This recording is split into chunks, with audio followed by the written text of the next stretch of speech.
জানাইছো যেহেতু সকলোৱে গম পায় যে ডিএলএড প্ৰি এন্ট্ৰি টেষ্টৰ কাৰণে তেওঁলোকে অফিচিয়েল নটিফিকেশ্যনখন এবাৰ আচলতে পাব্লিছ তেওঁলোকে ইতিমধ্যে কৰি দিছে আৰু খুব সোনকালৰ পৰাই আচলতে তেওঁলোকে অফিচিয়েল যেটো অনলাইন এপ্লাই হেতুটো হৈ আছে গতিকে আপোনালোকে যিসকলে অনলাইন এপ্লাই এতিয়ালৈকে কৰা নাই এপ্লাই কৰি লওক মই যিদিনাখন আহিছিল নটিফিকেশ্যন মই সেইদিনাখনে আপোনালোকৰ সৈতে ভিডিঅ' এটাৰ যোগেদি দি দিছিলোঁ কিন্তু মই যথেষ্ট ব্যস্ত হৈ থকাৰ কাৰণে মই ঘৰত আচলতে নাছিলোঁ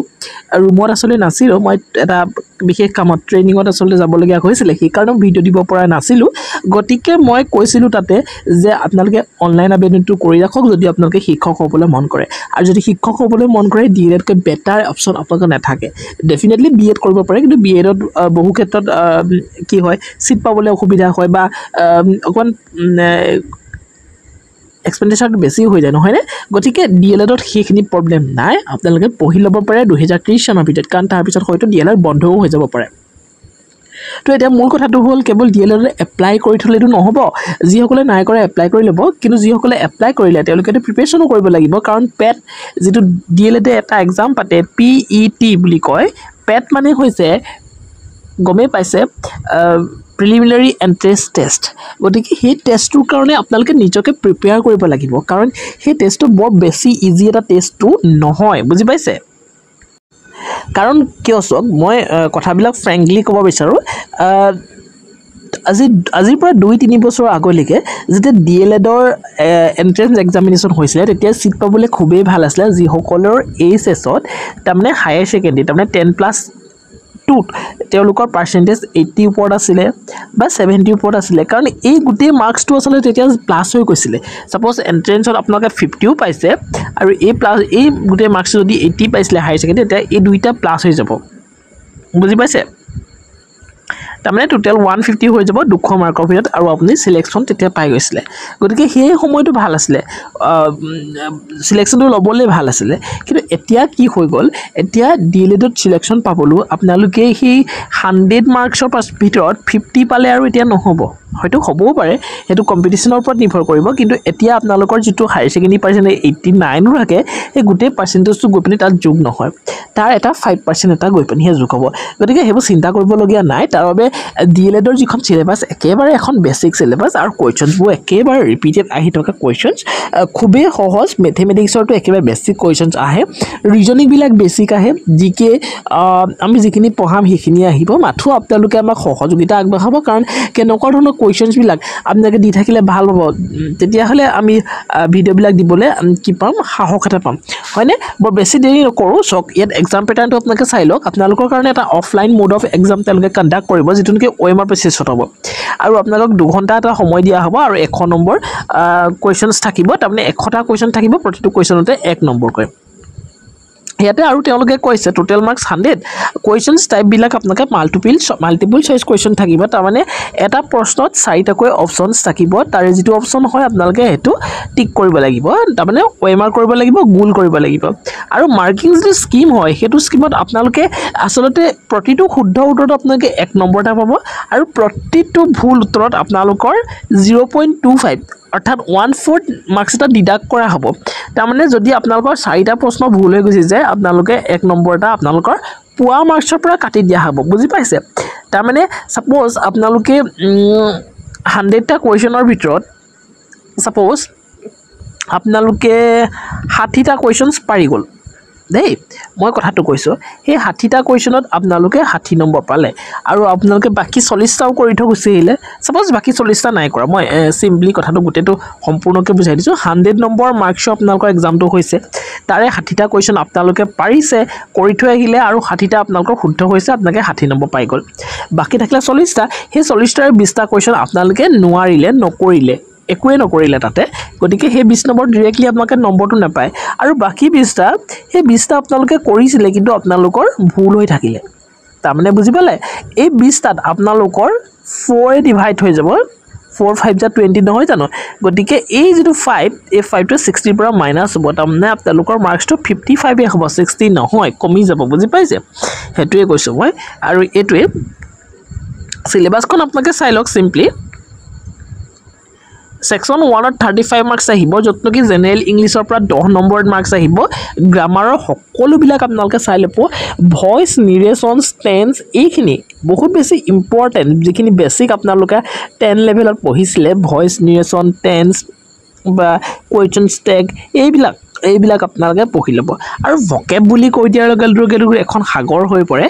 গতিকে ভকেবৰ কিছুমান ইম্পৰ্টেণ্ট আছে মই সেইখিনি দেখাই দিম বাৰু দেই আৰু সেইখিনি পঢ়িলে হৈ যাব কম্প্ৰিহেনশ্যনৰ এটা পেৰাগ্ৰাফ আপোনালোকক দিব সেইটো জাষ্ট আপোনালোকে কুৱেশ্যনসমূহ কৰিব লাগিব সেন্টেন্স ষ্ট্ৰাকচাৰো আপোনালোকে পজিটিভ সেন্টেন্স কম্পেয়াৰিটিভ সেন্টেন্স সুপাৰলেটিভ সেন্টেন্স এইবিলাকটো আপোনালোকে জানে একবাৰ আপোনালোকে চাই ল'ব জেনেৰেল নলেজৰ পৰা 15 নম্বৰ মাৰ্কছ আপোনালোকৰ আহিব তাতে কাৰেণ্ট এফেয়াৰ্ছ কিন্তু তেওঁলোকে ইম্পৰ্টেন্স দিয়ে গতিকে কাৰেণ্ট এফেয়াৰ্ছ চাব লাগিব আপোনালোকে হিষ্ট্ৰী আপোনালোকে চাব লাগিব জিঅ'গ্ৰাফি চাব লাগিব এইবিলাকৰনো কি পাৰ্ট চাব লাগিব আমি আপোনালোকৰ সৈতে ডিটেইলছত আলোচনা কৰিম ইণ্ডিয়ান পলিটিক্স চাব লাগিব ইকনমিক্স চাব লাগিব ইকনমিক্সৰ পৰাও কিন্তু কুৱেশ্যনছ প্ৰায় অহা দেখা যায় যিবোৰ কুৱেশ্যন সাধাৰণতে আমাৰ যিসকল এক্সপিৰিয়েঞ্চসকলে আচলতে নোৱাৰে ঠিক আছে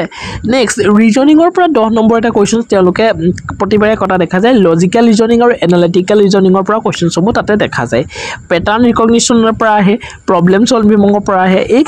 এইখিনি মন কৰিব আৰু সেকশনছ 65 মাৰ্কছ আহে তাতে জেনেৰেল মেথমেটিক্সৰ পৰা 15 মাৰ্কছ এটা আহে তাতে নাম্বাৰ সিস্টেম ফাংচনছ ডেচিমেল এই একেবাৰে বেছি কুৱেশ্যনছ ক্লাছ 10 লেভেলৰ আমাৰ সম্পূৰ্ণ কোৰ্সটো আছে আচলতে বহি আমাৰ কপিবিলাকত হেনিটেনভাৱে এইবিলাক লিপিবদ্ধ আছে গোটেইখিনি মই আপোনালোকক দি দিম আপোনালোকে জাষ্ট সেইখিনি পঢ়িব আৰু সেইখিনি পঢ়িলে আপোনালোকে এই যেটো পেড এক্সাম 85 প্লাস আপোনালোকে স্কোৰ কৰি পানি আপোনালোকে সিটটো পাবই এটো মই 100% গ্ৰেড দিব ক'ব পাৰো আপোনালোকে পঢ়িব লাগিব যিখিনি দিম ঠিক আছে প্ৰফিট এণ্ড লছৰ তো কোৱেশ্চন বিলাক একেবাৰে বেছি কোৱেশ্চন ইয়াতে দিব সিম্পল ইন্টাৰেষ্টৰ মাত্ৰ আপোনালোকে SI PRT divided by 100 এই ফৰ্মুলাটো যদি ইউজ কৰিব জানে সিম্পল ইন্টাৰেষ্ট যিমান কোৱেশ্চন আহে সিমানেই আপোনালোকে পাৰিব বুজি পাইছে প্ৰফিট এণ্ড লছৰো আপোনালোকৰ বিশেষ একো কথা নাই CP বুলি CP SP * 100 এই যেটো ফৰ্মুলা 100 plus profit percentage এই যেটো ফৰ্মুলা এই ফৰ্মুলাটো যদি ইউজ কৰিব জানে বা বুজি পায় দেন প্ৰফিট এণ্ড লছৰ সব আপোনালোকৰ ক্লিয়াৰ হৈ যাব এই এক্সামটোৰ কাৰণে ঠিক আছে পাৰ্সেন্টেজ ডেসিমেল সবৰে মাত্ৰ এটা কনসেপ্ট আছে আমি গুটেইখিনি শিকাই দিম বৰ বেছি দিন আমাক নালাগে মাত্ৰ আপোনালোকে প্ৰেক্টিস কিন্তু কৰিব লাগিব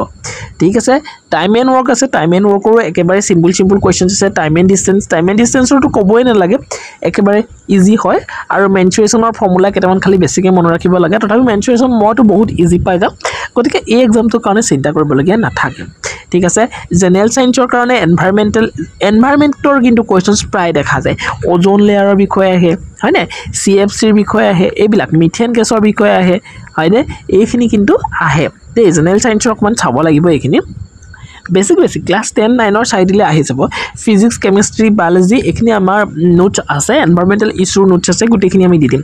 ইকোলজি চাব লাগিব হেলথ এণ্ড হাইজিন হেলথৰ কোৱেশ্চনটো ইয়াতে দেখা যায় ভিটামিনছৰ কোৱেশ্চন খুব বেছি দেখা যায় লগতে সোশ্যাল সায়েন্সৰ 20 নম্বৰ মাৰ্কছ তাতে আহে তাৰে ইণ্ডিয়ান হিষ্ট্ৰি ইণ্ডিয়ান জিঅ'গ্ৰাফি এখিনিটো জিকেটো আহি যায় গতিকে কিন্তু আপোনালোকে চাবই লাগিব বাকি থাকিলে ল্যাঙ্গুৱেজ অসমীয়াৰ কিন্তু কোৱেশ্চন আহে অসমীয়াৰ কোৱেশ্চনছ বিলাক বহুতে ভুল কৰে কিন্তু যথেষ্ট ইজি অসমীয়া ব্যাকৰণ বিলাকটো সকলোৱে পাৰে নহয়নে স্ত্ৰীলিংগ পুলিংগ এইবিলাকে আহে আৰু বহুবচন একবচন এইবিলাকে আহে গতিকে বিশেষ চিন্তা কৰিবলগীয়া নাথাকে বাকি ইয়াতে ইংলিশ যিসকলে বিচাৰে বড়ো যিসকলে বিচাৰে বাংলা যিসকলে বিচাৰে তেওঁলোকেহে কৰিব লাগে কিন্তু আমাৰ অসমৰ লাষ্টলি বিলাকেটো অসমীয়াই কৰিব তাতে 15 নম্বৰ আহে তাতে গ্ৰামাৰ ভকেবুলাৰি কম্প্ৰিহেনশন ল্যাঙ্গুৱেজ ইউজেছ এখিনি সাধাৰণতে আহে গতিকে একেবাৰে সৰু এখন সিম্পল সিলেবাস হয় DLED প্ৰিএমটি টেষ্টৰ কাৰণে গতিকে 2025 বৰ্ষত যদি আপোনালোকে DLED কৰিম বুলি ভাবিছে অতি সোনকালে আবেদন কৰি লওক কাৰণ আবেদন তাতে চলি আছে দেই আৰু অতি সোনকালে তাতে এক্সামটো তেওঁলোকে কন্ডাক্ট কৰা কথা ডেটটো দিয়ে দিছে গতিকে সেই ডেটৰ লৈকে বৰ বেছি দিন সময় নাই ম্যাক্সিমাম এমাহ আপোনালোকে খুব সুন্দৰভাৱে পঢ়িবলৈ পাব গতিকে আমি যিমান পাৰো আপোনালোকক সহায় কৰিম মাত্ৰ আপোনালোকে যিমান পাৰে ভিডিওটো শ্বেয়াৰ কৰিব লাগিব আৰু আমাক কমেন্ট বক্সত আপোনালোকে কমেন্ট কৰিব লাগিব যে ভিডিও লাগে নোটছ লাগে তো ডেফিনেটলি আমি সম্পূৰ্ণ বিনামূলীয়াকৈ আপোনালোকক সহায় কৰিবলৈ ৰাজি আছো ঠিক আছে কাৰণ এইটো এটা বহুত এটা কিবা টান এটা এক্সাম নহয় কাৰণ এইটো ডিস্ট্ৰিক্ট ওয়াইজত আপোনালোকৰ সিলেকশন হ'ব আৰু ইম্পৰ্টেন্ট ডেজ আপোনালোকৰ মেৰ 18 তাৰিখৰ পৰা অনলাইন আবেদন হৈছে জুনৰ 5 তাৰিখলৈকে আপোনালোকৰ 5 জুন তাৰিখলৈকে হ'ব আৰু এডমিট কাৰ্ডসমূহ আপোনালোকে জুলাই 5 তাৰিখৰ পৰা লাভ কৰিব আৰু আপোনালোকৰ যিটো এক্সাম সেইটো আপোনালোকে সানডে পৰিছে অৰ্থাৎ 13 জুলাই তাৰিখে আপোনালোকৰ PET পেটৰ এক্সামটো হ'ব তাৰমানে প্ৰিলিমিনাৰী এন্ট্ৰেন্স টেষ্টটো DLEDৰ আপোনালোকে কণ্ডাক্ট কৰিব 13 জুলাই তাৰিখে গতিকে হাতত বৰ বেছি সময় নাই আৰু 28 জুলাই তাৰিখে আপোনালোকে সব ৰিজাল্টটো ডিক্লেয়াৰ কৰি দিব গতিকে খুব বেছি হাতত সময় আছে বুলি ভাবিব নালাগে গতিকে যিমান পাৰে এতিয়াৰ পৰা পঢ়া ষ্টাৰ্ট কৰি দিও আমি যিমান পাৰো সহায় কৰি মাথো আপোনালোকৰ পৰা আমাক সহযোগিতা লাগিব তো হিমানে আসলে ভিডিওটো জাস্ট এটা সৰু ইনফৰমেটিভ ভিডিও আছিল যদি ভিডিওটোৰ তলত আমি কমেন্ট পাও যে ভিডিও বিলাক লাগে জিকে নোটছৰ ওপৰত কাৰেন্ট এফেয়াৰ্ছৰ ওপৰত ডেফিনেটলি আমি ৰেগুলাৰলি আপলোড কৰি চাম thank you so much see you in the next video